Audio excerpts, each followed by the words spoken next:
जो स्त्री अपना कल्याण चाहती है, गोस्वामी तुलसीदास जी की चौपाई के अनुसार, जो आपन चाहे कल्याण, जो अपना कल्याण चाहता है पुरुष और जो अपना कल्याण चाहती है स्त्री, वह पर पुरुष और पर नारी से बचे। इस संसार में सबसे खतरनाक, सबसे बुरा क्या है, सबसे बुरी क्या है, बुरी वस्तु वह क्या है?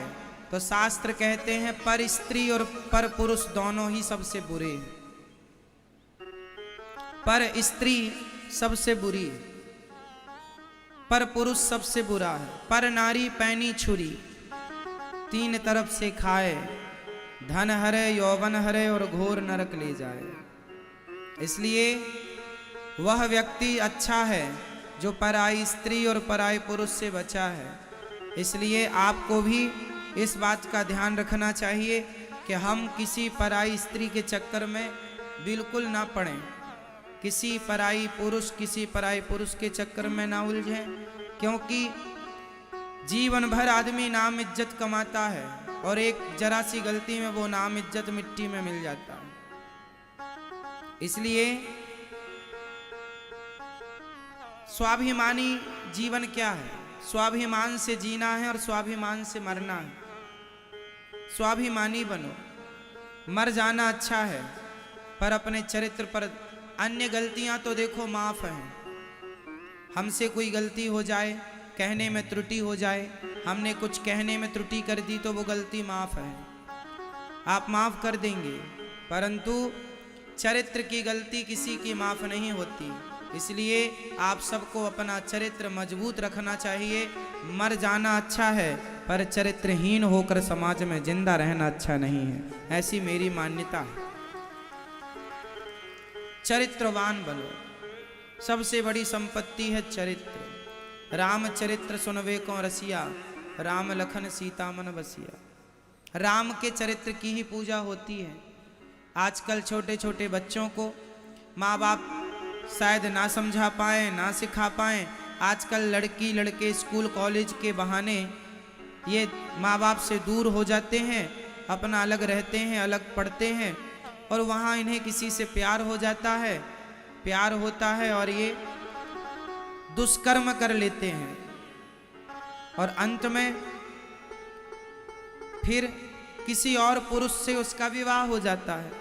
कई बार ऐसा होता है कि लड़की किसी लड़के से प्यार करती है, लड़का किसी लड़की से प्यार करता है। प्यार तो किया और आपने प्यार प्यार में अपने रिश्ते भी बना लिए, लेकिन दुर्भाग्य से आपका विवाह ना हो पाया तो दूसरे के संग आपका विवाह हुआ। फिर वो स्त्री जो ऑलरेडी किसी पुरुष के संग रह चुकी है, अब वो अपने पति के संग रहेगी तो क्या उसे समाज, चलो समाज की छोड़ दो, कोई नहीं देखा, कोई नहीं जानता, फिर भी भगवान तो जान रहे हैं। क्या आप अब अपने आप को पतिव्रता नारी कह पाओगी सारी जिंदगी? किसी से मत कहो अपने आप से, मैं आपसे झूठ बोल सकता हूं, लेकिन हर व्यक्ति किसी और से तो झूठ बोल सकता है, लेकिन अपने आप से झूठ कैसे बोलेगा? कोई भी व्यक्ति अपने आप से झूठ कैसे बोलेगा? आप जमाने को झूठा बोल सकते हैं कि जी मैं शुद्ध हूं गंगा की तरह, पर आप अपनी आंखों में आंखें डाल के बताइए कि आप ठीक हैं कि नहीं, आप पवित्र हैं कि नहीं। इसलिए हर लड़की को ये बात समझना चाहिए, हर लड़के को ये बात समझना चाहिए कि जब आप किसी की पत्नी बने तो बिल्कुल पतिव्रता नारी ही बने। जो पत्नी अपने पति के अतिरिक्त स्वप्न में भी, अब आप तो शादी के पहले ही संबंध बना चुके हैं किसी से, तो ये व्यवहार तो किसी वैश्या का हो सकता है, पतिव्रता नारी के ये लक्षण नहीं है, ये पतिव्रता नारी नहीं हो सकती। यदि आपने किसी और से संबंध बना लिया और फिर आपने शादी की तो फिर आप समाज की नज़र में तो भले अच्छे हैं क्योंकि किसी को कुछ ज्ञान है नहीं, पता नहीं, पर उस ईश्वर की नज़र में तो आप एक वैश्या ही हैं, क्योंकि ये कृत्य तो एक वैश्या का है। इसलिए कुछ गलतियां ऐसी हैं जो माफ नहीं है। खासकर रावण ने एक ही तो गलती की, सीता मां को उठा कर ले गया, रावण ने कोई माता सीता के संग जोर जबरदस्ती थोड़ी की थी। क्यों जी? रावण कोई अपने कमरे में ले जाके थोड़ी माता सीता को रखा था। रावण ने केवल माता सीता का हरण किया, उनकी मर्जी के बिना ले जाके कमरे अशोक वाटिका में रखा।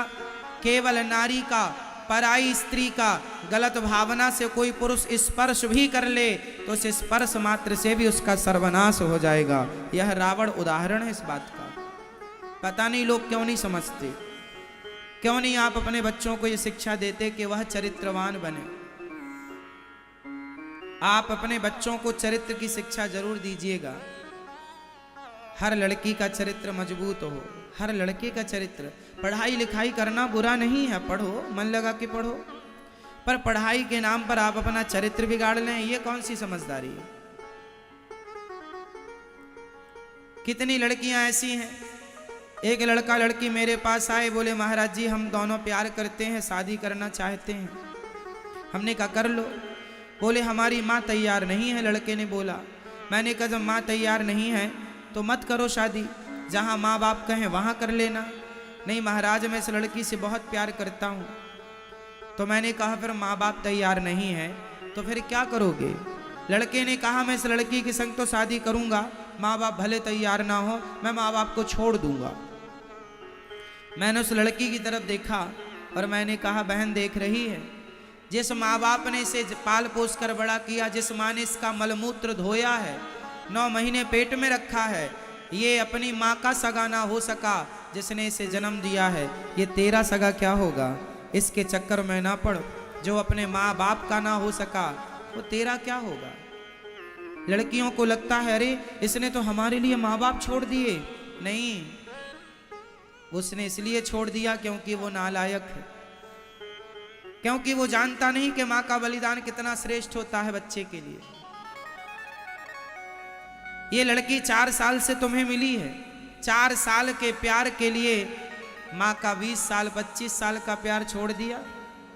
बताओ आपका पहला प्यार क्या है? आपका पहला प्यार कौन है?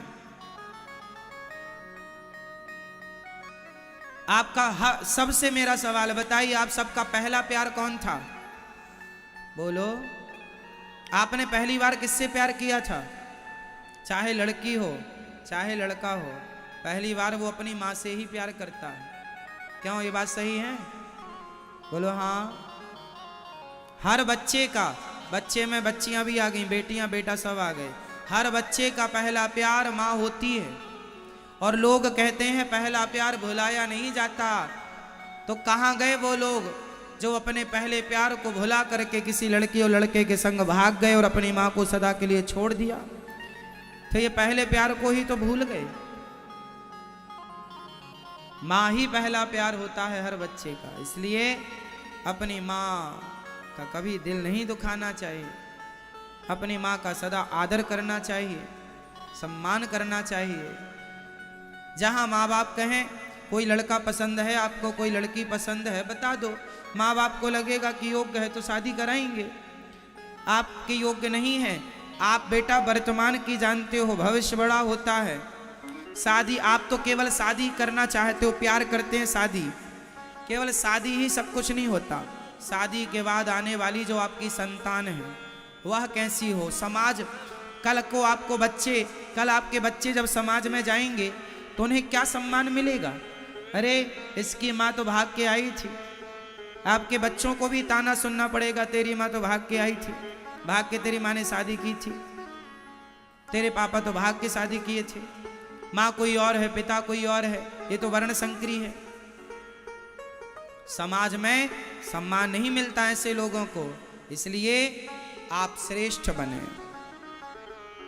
जात समाज से भी श्रेष्ठ हो, कर्म से भी श्रेष्ठ हो, श्रेष्ठ बने सब प्रकार से। किसान खेत में बीज बोता है ना, समझिएगा, किसान खेत में बीज बोता है तो जो फसल स्वयं काटता है वो बीज नहीं बोता, सोसाइटी से अच्छी क्वालिटी का बीज लाता है किसान और फिर खेतों में बोता है, क्योंकि जितना अच्छा बीज बोएगा उतनी अच्छी फसल आएगी। बस यही है, माँ बाप जितने संस्कारी होंगे उतने अच्छे संस्कार का पुत्र पैदा होगा। माँ बाप वही है, एक खेत है, एक बीज है, और फिर फसल है संतान। फसल कौन है? फसल कौन है? संतान। अब आप जैसे होंगे फसल वैसी होगी।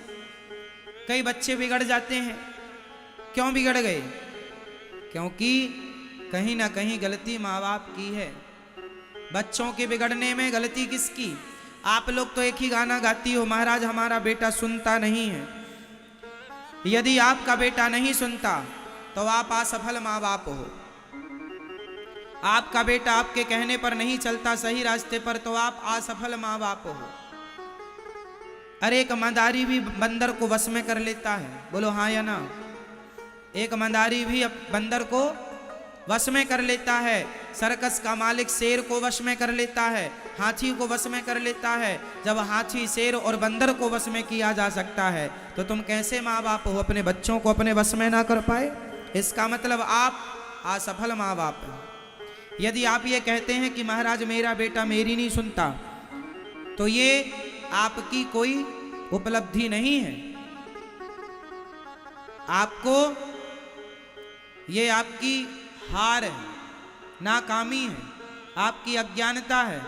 आपने अपने बच्चों को वो संस्कार दिए नहीं जो आप देना चाहिए था आपको। माँ बाप के द्वारा बच्चों को ऐसे संस्कार दिए जाएं कि बच्चे कभी रास्ता भटकने के पहले लाख बार सोचें कि हम ये रास्ते पर चलेंगे तो इसका परिणाम क्या होगा। कोई भी रास्ता पर चलने के पहले उसके परिणामों पर नज़र जरूर रखनी चाहिए कि हम ये काम करेंगे तो इसके परिणाम क्या होंगे। हम इस रास्ते पर चलेंगे तो इसके परिणाम समाज पर क्या असर होगा, औरों पर इसका क्या असर होगा। ये दास अनिरुद्ध, यदि मैं शराब पीने लग जाऊंगा तो बताओ, मेरे शराब पीते ही हमारे देश के तमाम वो लोग शराब पीने लग जाएंगे जो नहीं पीते कि अरे अनिरुद्धाचार्य जी पीते हैं तो हम भी पिए। मेरे एक गलत निर्णय से मेरे संग 1000 लोग गलत निर्णय ले सकते हैं और मेरे एक सही निर्णय से 1000 लोग सही निर्णय ले सकते हैं। इसलिए ये मेरी जिम्मेदारी है कि मैं किस रास्ते पर चलूं और अपने अनुयायियों को किस रास्ते पर चलाऊं। ये मेरी जिम्मेदारी है। पिता श्रेष्ठ है तो आप श्रेष्ठ हैं तो आप सही रास्ते पर चलें और अपनी संतान को उसी रास्ते पर चलाएं।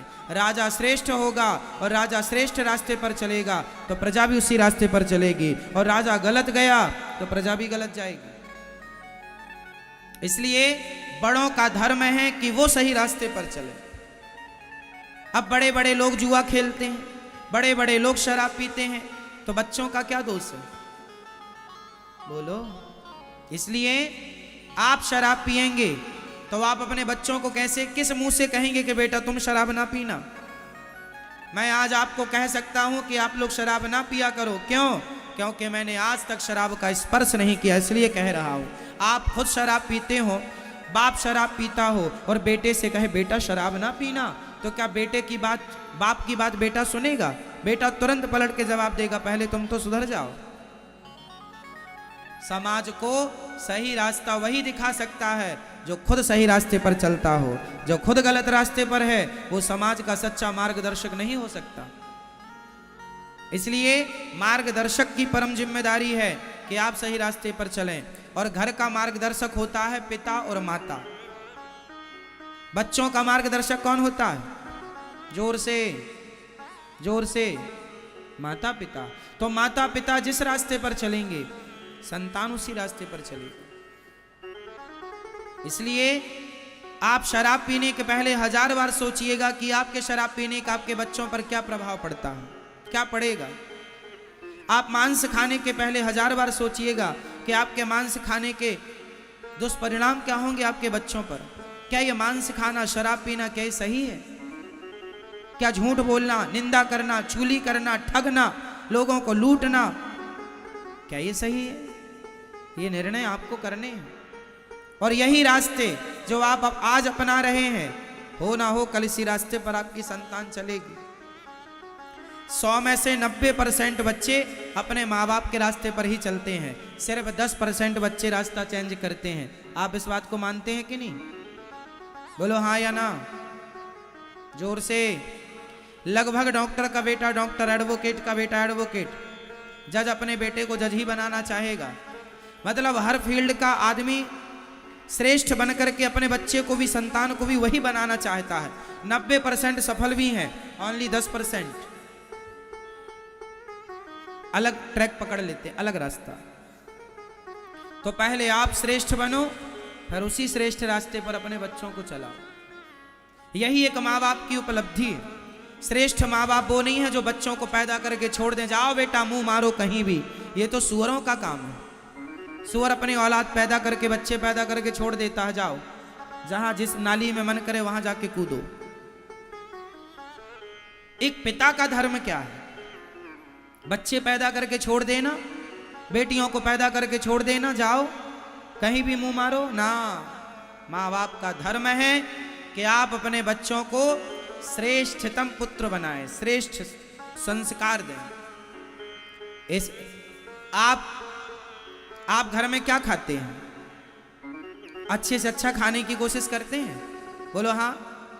आप सबसे हेल्दी खाने की कोशिश करते हैं, अपने बच्चों को आप सबसे अच्छे से अच्छा खवाते हैं, हाँ या ना? बोलो हाँ या ना। आप खुद अच्छे से अच्छा खाने की कोशिश करते हैं, बच्चों को अच्छे से अच्छा खवाने की कोशिश करते हैं। जब हर चीज़ अच्छा करते हैं बच्चों के लिए, अच्छे से अच्छे कपड़े, अच्छे से अच्छा स्कूल, आप बच्चों का नाम लिखाने के पहले 10 बार सोचते हैं किस स्कूल में बच्चे का नाम लिखाऊं, ये अच्छा है कि ये अच्छा है। दोनों में आप देखते हैं कि ये ज़्यादा बेहतर है। वहाँ जब अच्छे से अच्छा स्कूल, अच्छे से अच्छे कपड़ा, अच्छे से अच्छा खाना, तो अच्छे से अच्छे संस्कार क्यों नहीं मेरी माँ? यहाँ चूक जाता है आदमी। स्कूल तो अच्छे से अच्छा है, कपड़े तो अच्छे से अच्छे हैं, खाना पीना अच्छे से अच्छा, पर संस्कार अच्छे से अच्छा नहीं होता।